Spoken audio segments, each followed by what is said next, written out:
Our News 8 producer now lives just a few blocks from those explosions this afternoon. She just walked home from watching the Boston Marathon when the first bomb went off. Kristen Crowhot joins us live on the phone right now with more on exactly what you saw this afternoon, Kristen.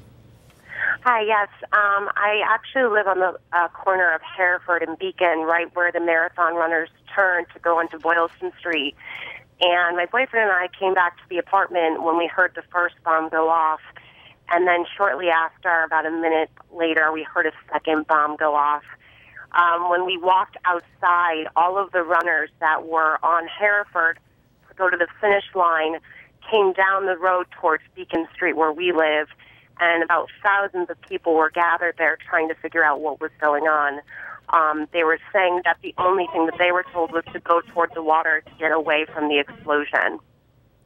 Kristen, what more did you see? Did you see the ambulances arriving at the scene? Where were you at the time?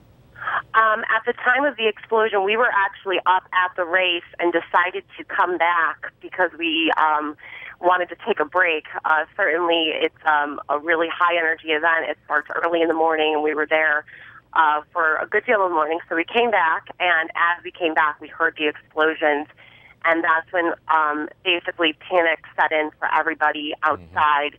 People were racing down towards the water on Beacon Street, which is a few blocks away from the Boston Marathon line, and everybody was trying to figure out what was going on. At that point, the police were shutting down the scene, and people were gathered, as I said, on Beacon Street, and all of the ambulances take Beacon Street to go to the hospital. So it was a lot of activity and a lot of panic, and at that point in time, when we went to go use our phones, everything was shut down as well, so we couldn't figure out what was going on. All right. Kristen, we are so glad you are safe, and thank you so much for calling in for us tonight.